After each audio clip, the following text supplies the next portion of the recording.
आप में से काफ़ी एस्पिरेंट ऐसे होंगे जिन्होंने शायद या तो अभी 10th पास किया है या फिर उन्होंने अभी 12th पास किया है। आपके दिमाग में एक ही डाउट है कि 10th के बाद में मैं आर्ट्स लूँ, साइंस लूँ या फिर कॉमर्स लूँ। और जिन्होंने 12th पास किया है उनके दिमाग में एक ही सवाल है कि मैं बीएससी करूँ, बीए करूँ, बीटेक करूँ या फिर किसी और सब्जेक्ट के अंदर ग्रेजुएशन करूँ ताकि मुझे आगे यूपीएससी के अंदर फ़ायदा हो।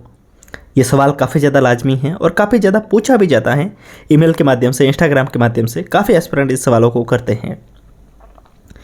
इस वीडियो को आप पूरा सुनिए, आपको आपके सारे सवालों का जवाब काफ़ी एनालिटिकल रूप से मैं आपको देने की कोशिश करूँगा।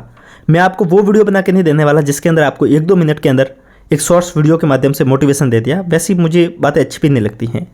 डिटेल में हम समझेंगे कि कौन से ग्रेजुएशन का सब्जेक्ट आपके लिए फ़ायदेमंद हो सकता है। हेलो एवरीवन, नमस्ते India and wonderful welcome to civil aspirant. I hope आप सभी लोग काफ़ी बेहतरीन होंगे। My name is Mukesh Bukhraj and चलते हैं वीडियो को शुरू करते हैं। फर्स्ट ऑफ ऑल मैं आपको इतना ही कहना चाहूँगा कि आपका सारा ध्यान मेरी आवाज़ के ऊपर होना चाहिए, क्योंकि मैं एडिटिंग में ज़्यादा ध्यान नहीं देता हूँ। आप ध्यान से सुनेंगे तो आप सारी चीज़ों को समझते जाएंगे। बट उससे पहले हम सारे सवालों को देखेंगे, लेकिन उससे पहले अगर आप एक बार यूपीएससी की तैयारी को किसी सीरियस मोड में करना चाहते हैं तो मैं आपको रेकमेंड करना चाहूँगा यूपीएससी वाला जो कि पीडब्ल्यू की ही एक कोचिंग है, जहाँ पे आपको इंडिया की बेस्ट फैकल्टी से पढ़ने का मौका मिल जाएगा, वो भी काफ़ी अफोर्डेबल प्राइस पे।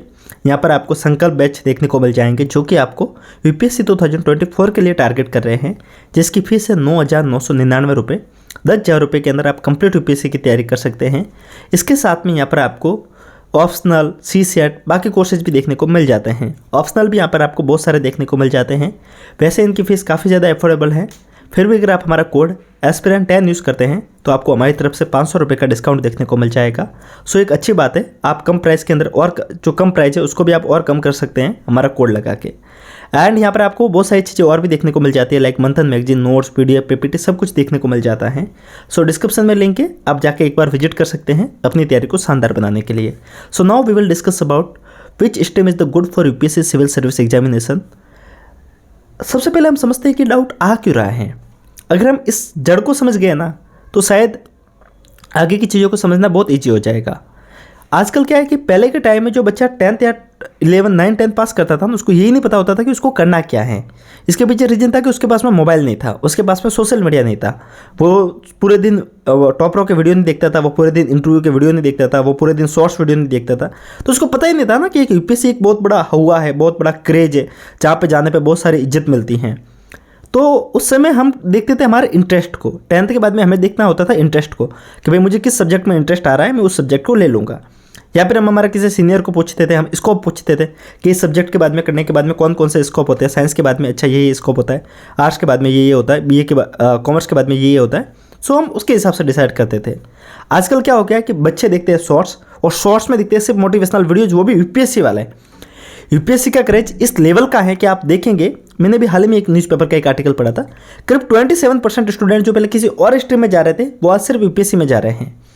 आपको पता है, अगर आप इस लेवल से अगर किसी पैटर्न की तरफ चलते हैं, किसी एक ड्रीम की तरफ सारे स्टूडेंट चलेंगे, तो आने वाले समय में सिर्फ बेरोजगारी पैदा होगी, बाकी कुछ नहीं होगा। और ये क्रेज हुआ था आज से करीब 2006-7 के आसपास में, जब थोड़ा बहुत इंजीनियर का क्रेज बढ़ा था। उस समय इतने इंजीनियर पैदा हो गए थे कि एक साथ में बहुत सारे बेरोजगार पैदा हो गए थे। मैं आपको डीमोटिवेट नहीं कर रहा हूँ, मैं आपको वो बात बता रहा हूँ जिसके कारण आने वाले फ्यूचर में आपके साथ में क्या प्रॉब्लम हो सकती हैं। ये इसके कारण होगा क्योंकि आप देख रहे हैं मोटिवेशनल वीडियोज, आप देख रहे हैं उन फर्जी टीचरों के वीडियो जो पढ़ा कम रहे हैं और बखेती ज़्यादा कर रहे हैं, और इसके कारण आपको लग रहा है कि अरे भाई यार कितना खास पैटर्न है, इसके अंदर चलते हैं। ये बात उनके लिए थी जिनको अभी तक यही नहीं पता कि उनको करना क्या है। यूपीएससी के अलावा कौन कौन से अच्छे स्ट्रीम होते हैं आप इंटरनेट पे खोजिएगा, आपको मिलेंगे। जज हैं, वकील हैं, सीए हैं, बहुत सारे ऐसे जॉब है जो बहुत सारे इज्जतदार जॉब है, साथ साथ में बहुत सारा मनी भी है वहाँ पे, ठीक है। बाकी ठीक है, आपका पैशन यूपीएससी है तो हम बात करते हैं यूपीएससी के ऊपर। अब बात रहती है कि हमें 10th के बाद में क्या करना चाहिए। 10th के बाद में दोस्तों मैं आपको इतना ही बोलूँगा कि 12th के बाद में आपके पास में बहुत अच्छा टाइम होता है। आप 10th के बाद में किसी भी सब्जेक्ट में ग्रेजुएशन किसी भी सब्जेक्ट को आप ले लीजिए, किसी भी स्ट्रीम को ले लीजिए, आप आर्ट्स ले लीजिए, कॉमर्स ले लीजिए, साइंस ले लीजिए, आपके फ्यूचर में आपको कोई भी दिक्कत आने वाली नहीं है। इसके कारण मैं आपको यही बोलूँगा कि आप 10th के बाद में तो कम से कम अपने इंटरेस्ट को फॉलो कीजिए, कम से कम इंटरेस्ट को फॉलो कीजिए। और अगर आप 10th के बाद में साइंस लेते हैं ना तो आपको डेफिनेटली फ़ायदा होता है। अगर आपको साइंस में इंटरेस्ट है तो आपको फ़ायदा इसके कारण होता है कि आप बाद में भी अपनी ग्रेजुएशन को बदल देंगे तो आपको एक अच्छा खासा साइंस का नॉलेज हो जाएगा, बाद में आपको आर्ट्स का भी नॉलेज हो जाएगा। ये उन स्टूडेंट के लिए जिनका सपना साइंस है बट वो यूपीएससी के लिए आर्ट्स लेना चाहते हैं, तो उनको मैं बताना चाह रहा हूँ कि अगर आपका सपना साइंस और अगर आप आर्ट्स ले रहे हैं तो आप गलती कर रहे हैं। आप कम से कम 12 तक इन चीज़ को फॉलो कीजिए। सो हमने करीब 5 मिनट दे दिए 10th के लिए, हम अगले 5 मिनट देंगे 12th के लिए।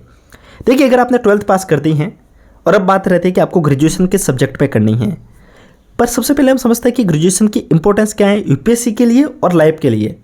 यूपीएससी में ग्रेजुएशन का कोई रोल नहीं है। अगर आप यूपीएससी का पूरा पैटर्न उठा के देखते हैं तो आपको लगभग हर एक सब्जेक्ट से स्टूडेंट देखने को मिल जाएंगे। बीटेक से, बीएससी से, बीए से, बीकॉम से, एमबीबीएस से, आपको हर एक स्ट्रीम से बराबर स्टूडेंट देखने को मिल जाएंगे। 2018 से बीटेक का क्रेज़ काफ़ी ज़्यादा हाई हो गया है। इसके पीछे रीजन ये है कि आईआईटी के जितने भी होशियार स्टूडेंट हैं वो भी यूपीएससी की तरफ बढ़ रहे हैं। इसके ऊपर अपन किसी और वीडियो में बात करेंगे कि बीटेक का सिलेक्शन ज़्यादा क्यों हो रहा है। हम बात कर रहे थे कि यूपीएससी में क्या फ़ायदा है। देखिए, यूपीएससी में अगर कुछ फ़ायदा होता तो यूपीएससी आपको डायरेक्ट अलग से मेंशन करती है कि इस सब्जेक्ट को लीजिए, यहाँ पर आपको फ़ायदा होगा। बट हाँ, अगर आप बीए करते हैं ना, तो बीए में आपको एक फ़ायदा होता है कि बीए में आपको एक्स्ट्रा टाइम मिल जाता है, क्योंकि बीटेक के बीए जैसे कि आप बीटेक करते हैं या फिर आप बीएससी करते हैं तो वहाँ पे आपको और भी बहुत सारी चीज़ें होती है, प्रैक्टिकल होता है, डेली आपको कॉलेज जाना रहता है। सो अगर आप ऐसे ही कॉलेज करना चाहते हैं जिसके अंदर ग्रेजुएशन का कोई रोल नहीं है तो आप बीए कर दीजिए, आपको एक्स्ट्रा टाइम मिल जाएगा। उस टाइम को आप किसी और चीज़ में लगाएंगे, साथ साथ में उसी टाइम के साथ साथ में आप जो सब्जेक्ट पढ़ेंगे वो आपके यूपीएससी में भी काम में आ जाएंगे। सो आप वो कर सकते हैं। लेकिन अगर आपने ये सोच के अगर आप ग्रेजुएशन कर रहे हैं ना कि आपको फ्यूचरिस्टिक ग्रेजुएशन से भी हेल्प हो, तो आप आपके इंटरेस्ट को चूज कीजिए और एक अच्छे कॉलेज को डिसाइड कीजिए। क्यों? अब जितने भी यूपीएससी के टॉपर्स देखेंगे वो सारे एक अच्छे कॉलेज से हैं, वो फर्जी कॉलेज से नहीं होते। मैक्सिमम स्टूडेंट, कुछ एक स्टूडेंट वो भी होते हैं जो प्राइवेटली कॉलेज करते हैं, यूपीएससी की तैयारी को शानदार तरीके से करते हैं, बीए करते हैं, जिनको पता होता है कि उनको सिर्फ यूपीएससी करना है और वो इस हिसाब से आगे बढ़ते हैं। अब हम बात करते हैं कि ग्रेजुएशन का फ़ायदा क्या है। आप में से बहुत से लोगों ने एस्पिरेंट वेब सीरीज देखी होगी, वहाँ पे संदीप भैया बोलते हैं कि plan B is for losers. देखिए, प्लान बी लूजर्स के लिए नहीं होते। प्लान बी वो एस्पिरेंट बनाते हैं जिनके दिमाग में बहुत सारी चीज़ें क्लियर होती है, जिनके फ्यूचर क्लियर होता है, जिसका परिवार, जिसका घर स्थिति उसको सब क्लियर रहती हैं। सो आपके पास में प्लान बी होना ज़रूरी है। और प्लान बी आपका ऐसा नहीं बनेगा कि लाइक आपने बीए कर दी फर्जी तरीके से, यूपीएससी का सपना देखा, यूपीएससी में सक्सेसफुल नहीं हुए तो आप फिर रोड पर आ गए। प्लान बी वो नहीं होता। प्लान बी वो होता है कि लाइक आपने 12th के बाद में कुछ टाइम आपने ग्रेजुएशन को दिया, ताकि आपके 3 साल के अंदर ग्रेजुएशन के परसेंटेज अच्छे बन जाएंगे। बाद में आप ग्रेजुएशन की सब्जेक्ट के अंदर ही मास्टर कर लेंगे, टीचिंग का फॉर्म डाल देंगे, या फिर किसी और एग्जाम की तैयारी कर लेंगे, या फिर किसी और एग्जाम किसी कंपनी में चले जाएंगे। लाइक आपने कोई टेक्निकल सब्जेक्ट पढ़ रखा है तो वहाँ पे जाकर आप आपके काम को कर सकते हैं और आप आपके फ्यूचर को सिक्योर कर सकते हैं। सो बात रहती है ग्रेजुएशन की ना, तो मैं आपसे इतना ही बोलूँगा कि अगर आपको एक अच्छा कॉलेज मिल रहा है तो आप आपके इंटरेस्ट को फॉलो कीजिए। बट अगर आपको एक अच्छा कॉलेज नहीं मिल रहा है, आपको ऐसा ही है कि फर्जी कॉलेज मिल रहा है जहाँ पे ग्रेजुएशन का कोई खास स्कोप नहीं है, तो आप बीए के साथ में बढ़ सकते हैं, जहाँ पे आपको एक अच्छा टाइम मिल जाएगा। बट हाँ, ग्रेजुएशन का आपकी लाइफ में एक बहुत बड़ा फायदा होता है, इस बात को कभी भूलिएगा मत। और इस बात को समझने के लिए आप सिर्फ इसी बात को देखिए कि यूपीएससी के टॉपर्स में कितने कॉलेज फर्जी कॉलेज से हैं, कितने टॉपर्स फर्जी कॉलेज से हैं और कितने टॉपर्स अच्छी कॉलेज से हैं। आईआईटी से सिलेक्शन इसी कारण होता है क्योंकि उसका ग्रेजुएशन बहुत तगड़ा हो रखा होता है। इसके साथ में ग्रेजुएशन का एक फ़ायदा और भी है कि यूपीएससी में सिर्फ जीएस नहीं है, ऑप्शनल भी हैं। और ऑप्शनल आप वही लीजिए जिसके अंदर आपको इंटरेस्ट है। सपोज आपने आपके इंटरेस्ट के अकॉर्डिंग किसी सब्जेक्ट को पढ़ा है, तो बाद में अगर आप उसको ऑप्शनल भी बनाएंगे तो आपको फ़ायदा ही होगा, नुकसान ज़्यादा नहीं होगा। और एक बात, ये डाउट उनके लिए जो बीएससी करने वाले हैं, सिर्फ इसके लिए कि उन्होंने 12th तक साइंस ले ली थी और अभी वो सिर्फ इसके लिए आर्ट्स नहीं लेना चाहते कि स्टूडेंट क्या सोचेंगे, आसपास के लोग क्या सोचेंगे। देखिए, आपने 12th तक आजमा लिया है, आपको समझ में आ गया है कि आपका इंटरेस्ट इस सब्जेक्ट में है या फिर नहीं है। अगर आपको समझ में आ गया कि इसके अंदर आपको इंटरेस्ट नहीं है, तो आप आगे चल के अपने स्ट्रीम को बदल सकते हैं। आप बीएससी की जगह पे बीए भी कर सकते हैं। और समाज के लिए अपने फ्यूचर को ख़राब मत कीजिएगा, यूपीएससी के लिए आपके पूरे लाइफ को ख़राब मत कीजिए। मैं आपको इतना ही बोलूँगा कि आप सारे सब्जेक्ट को मिला के जुला कर सबको समझिए।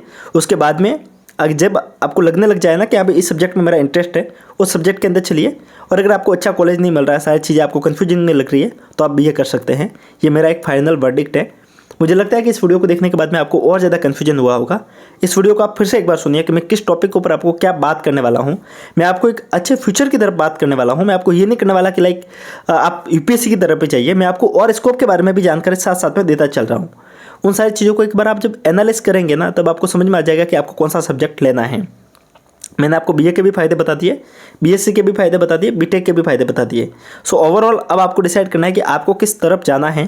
यूपीएससी को अगर किसी सब्जेक्ट से लगाव होता तो वो स्पेशली मेंशन करता, ऐसा कोई लगाव है नहीं। सो इस बात को आप ध्यान रखिए, इन सारी चीज़ों को समझिए और उसके बाद में आप डिसाइड कीजिए एंड डेफिनेटली आपको एक अच्छा ऑप्शन देखने को मिल जाएगा। और अगर आप अच्छे ऑप्शंस की तरफ जाते हैं तो आपका फ्यूचर डेफिनेटली सिक्योर हो जाता है। सो मिलते हैं ऐसे ही किसी इन्फॉर्मेटिव वीडियो के साथ में, तब तक के लिए हंसते रहिए, मुस्कुराते रहिए, साथ साथ में पढ़ते भी रहिए। किसी और दिन, किसी और रोज़, किसी और टॉपिक के साथ में फिर मिलेंगे, तब तक के लिए जय हिंद।